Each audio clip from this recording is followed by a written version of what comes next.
up guys, it's Andrea and I'm back again with another video. As you guys can tell by today's title, I am going to be making a part 2 to the video that I posted 2 weeks ago, basically my first year of being a nurse and literally all the feels and all the experiences and just basically how I've grown in the past year.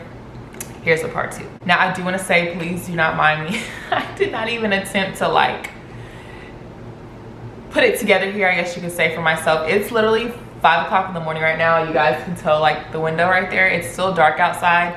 I went to sleep super early last night, woke up pretty early, so here I am recording. All right, so nonetheless, let's just go ahead and jump straight into the video. So if you guys did not watch my part 1 to this video, I will definitely put the link down below in the description. In this video specifically, I did say like if you guys wanted to hear basically a story on one of the things that I experienced as a new nurse, that I would say in the part 2. So I know there's one story in particular that I definitely want to touch on, and just it literally made me question, what am I doing? But I do kind of want to put a little disclaimer out there before I even get to that story. You guys, even though my first year of nursing was rather rough, your experience, like if you're about to be graduating and you're about to start your first year of nursing, I do want to say your experience may or may not be similar to mine.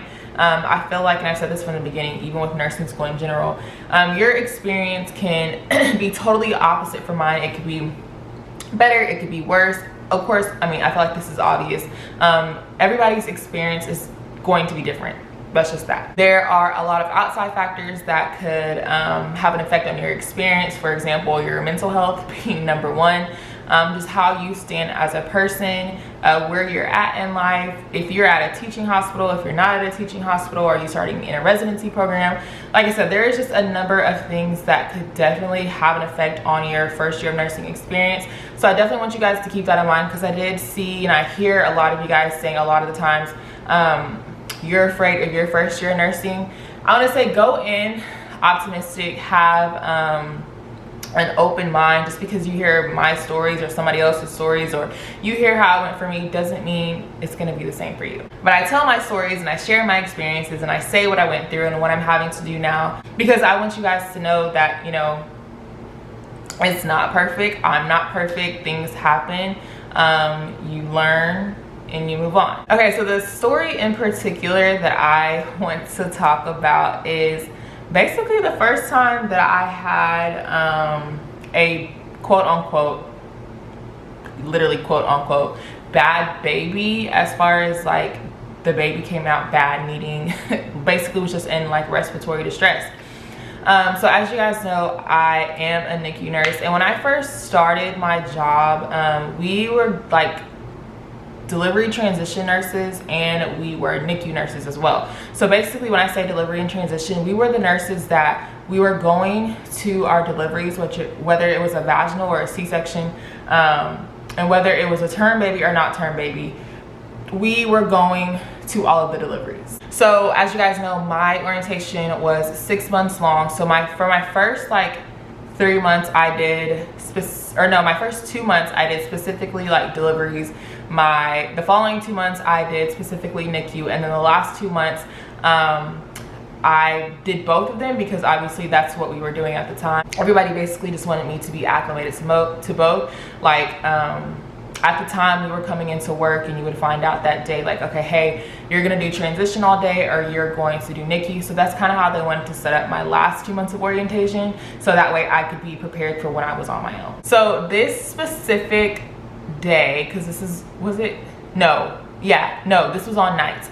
This specific night, and I say I was questioning myself, because for 5 months of my orientation, I said this in my first video, but for my first 5 months of orientation, I was on day shift, and for the last 2 to 3 weeks I was on night shift. I do not think that was the best thing, and I'll touch on that in a little bit. But so back to the story. I remember this night, it was like my last week of orientation. At this point I was going to deliveries on my own, because towards the end of your orientation, your preceptor basically is going to want to do everything, is going to want you to do everything. Like they're really not going to be on your back watching you. It's basically you're handling the patient assignment on your own. So for this particular delivery, it was a C-section. It was a term baby. Honestly, I think it was just like a repeat C-section. And so my preceptor told me, she's like, hey, you're gonna go to this delivery on your own. You have been. And honestly, I can't remember if it was my first C-section on my own or what the case was, but I do remember at that point I was already going to vaginal deliveries on my own. So I was like, okay, let's get the C-section out the way. And I remember exactly, I was nervous, of course, because I was on my own. I was freaking out, actually. But at the same time, I was kind of having a peace of mind because I was thinking, oh, like, this is a term kid, which is step number one. If you're going into the NICU or you're doing something, your job role is something similar to mine, and you're thinking, oh, this is a term kid, like nothing's gonna be wrong. You're wrong. Don't even have that mindset. Always kind of expect the worst to happen so you're already mentally prepared. But at that point, I wasn't thinking that. I was thinking, oh, this is a term kid, it's a C-section, like we're bada bing, bada boom, it's gonna be done. It's cool. So I go back to the OR, right?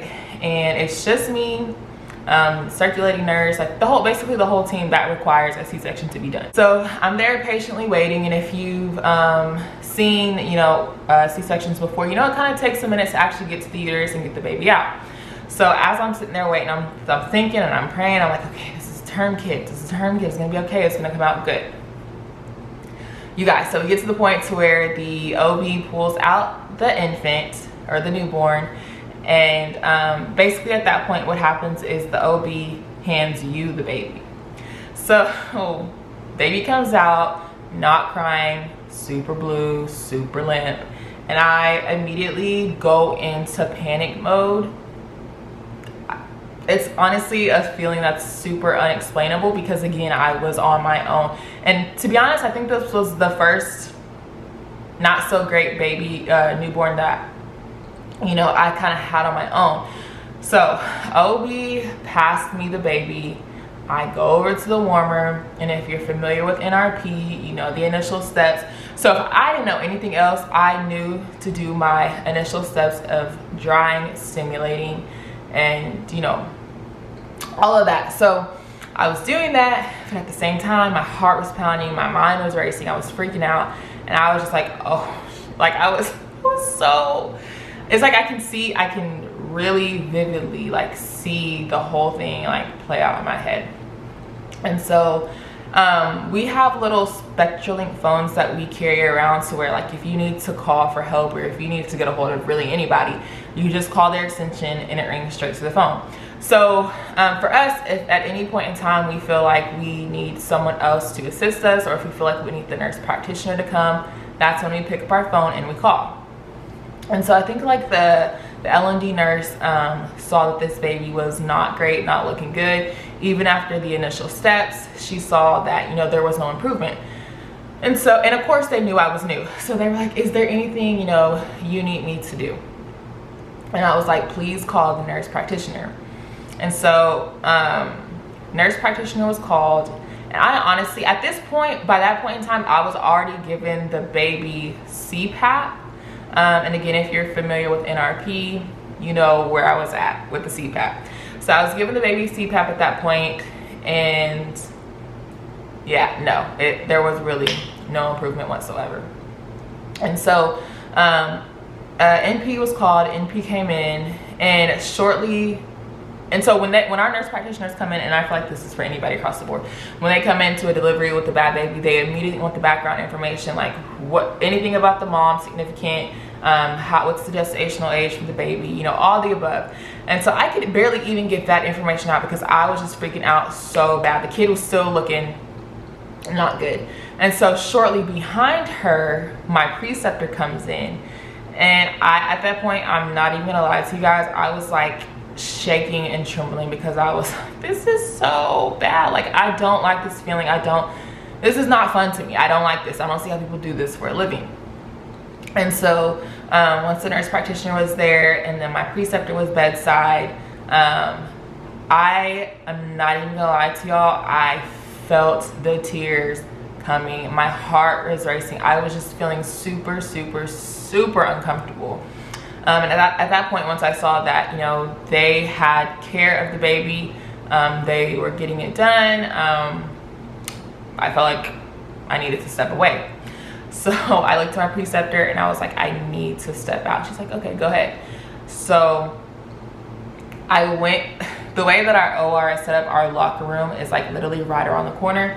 So I went to the locker, and when, this is just me being open and honest with you guys, when I went in there, I cried my eyes out, and I was like, what am I doing?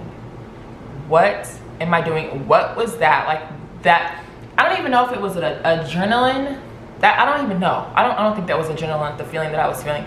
It was really an extreme level of anxiousness, worrying.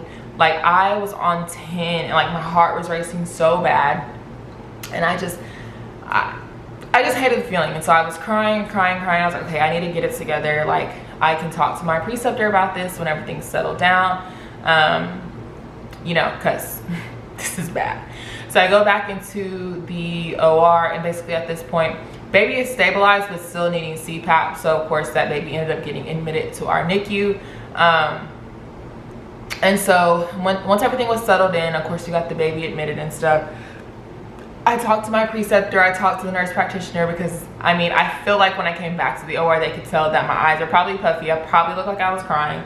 And it was rough. It was rough. And I'm saying this story in particular in general because in my last video, I said that there were moments where I questioned, one, do I want to be a NICU nurse, and two, do I want to be a nurse in general? Because if this is what nursing is like, count me out. But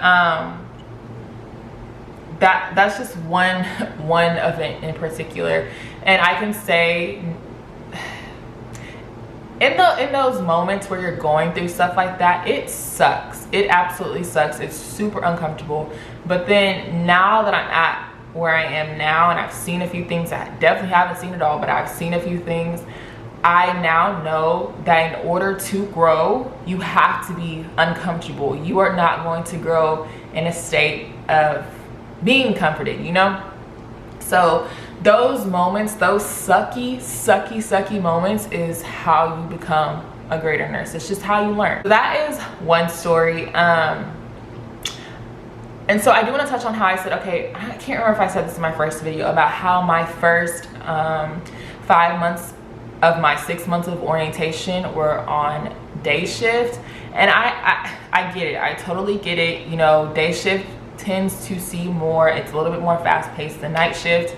But I do not think that that was the best thing for me. I personally, or just for really anybody in general, I personally believe that my time on day shift should have been a little bit cut short, a little bit more.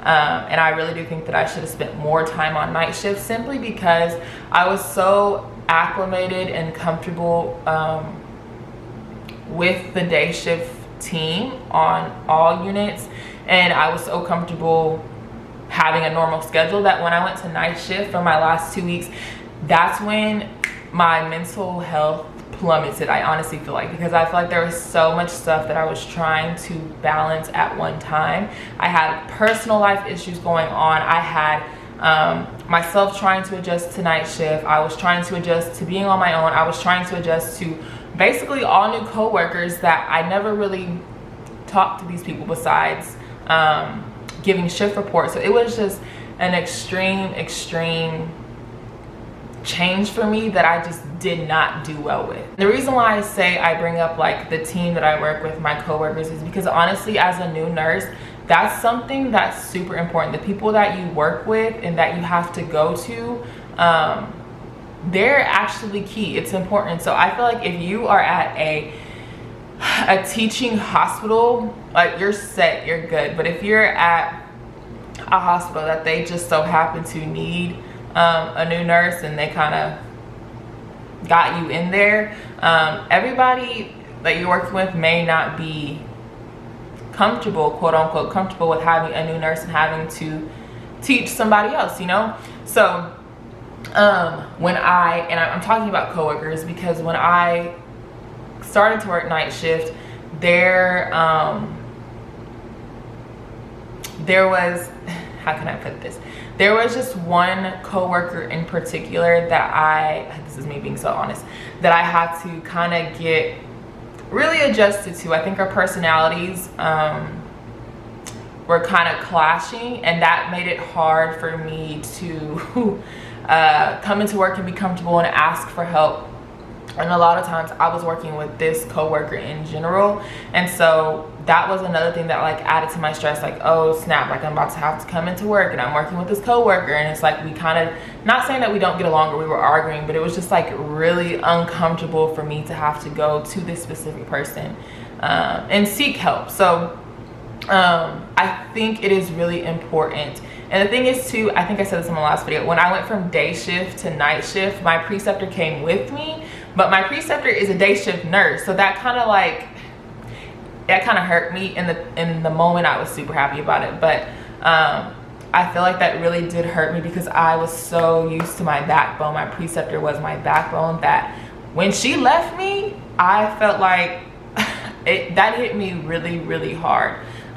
Because when she was on night shift with me, she is the person that I would go to for questions. I would go to her, I would ask her for help, not the people that I was going to be working with. So when she left, I had to get comfortable and I had to adapt to the people that I would be working with. So that's why I say I feel like it's super important. Yes, you're learning how to be a nurse, but at the same time, a lot of your first year of nursing comes with asking questions. And if you feel like you can't go to your coworkers for help, that's a major problem. So I definitely can say, like, you want to be able to reach out to those people. You want to be comfortable with those people. By no means am I saying you got to be friends with any of them, but you do need to have basically like a professional relationship with them and be able to go with them without being hesitant, you know? I can say, like, fast forwarding now, we've had a couple new grads come in, and you know, I've said this before, I never want to be, I'm not precepting nobody yet, let me say that, because I'm still trying to learn myself. But I've always said, and I'm always going to stand by, I never want to be that nurse that kind of scares a new grad away, or just like makes the situation worse for a new grad, because I know what it's like. I know what it's like to feel like basically nobody's there for you. You're alone, you're struggling, you don't know what to do. I know what that feels like. So anytime I see, even if it's just a new nurse in general, I basically just try to reach out to them like, hey, if you need anything, you can come to me. Not saying that I have all the answers, but I can definitely be of a support to you because I know what it's like, you know? So that's my advice to you guys.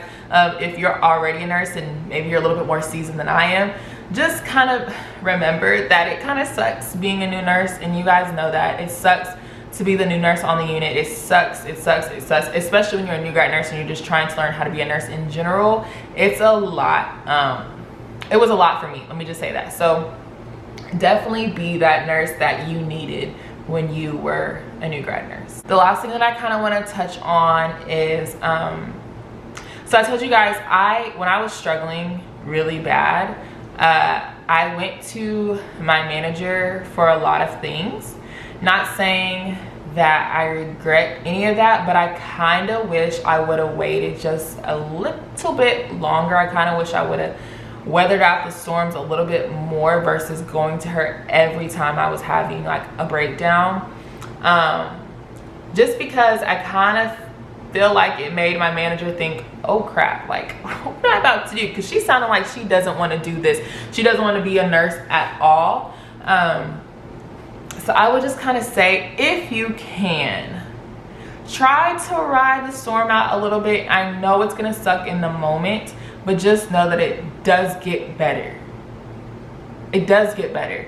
And just be careful with how much or how early or what exactly you're going to say. If you're going to seek help from your colleagues, even if it's not your manager, if you're going to talk to other people on your unit about what you're going through, just be mindful. And this is not even from a personal stance, like I'm just saying because I'm looking back and I could see how that could cause issues later on down the line. It really didn't for me, but I'm thinking about how much you share to whoever could really affect you later on down the line. But all in all, I can say that I've learned a lot. I've had far worse deliveries than the one that I can't remember, the one that basically scarred me for life. Actually, within the past 2 to 3 weeks alone, I have seen so much, literally so much, that if you would have, for example, we fully coded a baby from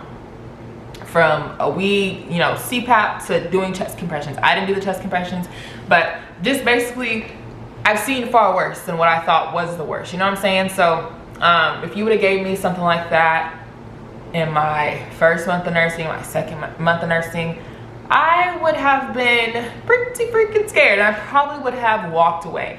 But just know that it gets better, and I know that it sucks to hear that, especially when you're going through it. But it does get better. I'm not saying that right now it's all daisies and roses for me, because it's not. I still have days where I'm like, this sucks. But honestly, your good days outweigh your bad. And the last thing I do want to say is that it is okay. It is absolutely okay if, let's just say you're an L&D nurse. You're an L&D nurse as a new grad, and you realize this is not for me. Like, I did not realize how intimate or how close this whole patient to nurse relationship is. I don't like the feeling of feeling funduses. I don't like just being this close to my patient. It's okay if you feel like the specialty you thought was for you is not for you. And I say that because I know that I love babies. I love being a NICU nurse, but I know that this is not where I'm gonna stay forever, and that's okay. That's the beauty of nursing. It's okay for you to try things out and realize that that's not for you. The last thing you need to do and you want to do is stay at a place, stay on a unit where it's not what you want to be doing, because it's going to be miserable for you. Now, I can say again, I love what I do. I love being in the NICU. I love my babies, but I do know that there's more out there for me. That's just the honest truth. Like I said, it's okay if you get into your specialty. Don't try to make the decision within your first few months, but it's okay if you get into your specialty and you say, and you're on your own for a few months, you're on your own for over a year, and you realize, okay, this is something that I do not want to do for the rest of my life. That is okay. You go and you figure out what works best for you. But yeah, guys, I hope you enjoyed that little story I shared, and kind of just a little bit more things that I kind of went through in my first year of nursing. Like I said before, everybody's experience is going to be different. Your support is a huge factor, not outside of the hospital. I'm speaking in the hospital, like how much do your coworkers support you? How much does your manager support you? All of that is super important, and it does play a huge role on your first year of nursing. Your preceptor as well plays a huge role. Like, your preceptor is literally the nurse who's helping you build your foundation of being a nurse. So I think it's super important to have a preceptor that you match with, that you guys click, that you feel like you can truly learn from this nurse. That's super important. So the thing that I want to say on that is, if you feel like you have a preceptor that, baby, this is just not working out, that's fine. Go tell your manager, get you a new preceptor. It's as simple as that. But guys, I hope you enjoyed this video. Hopefully it's not too long for you guys. Definitely give it a thumbs up if you found it helpful. And I think that's pretty much it. So I will definitely see you guys in the next video.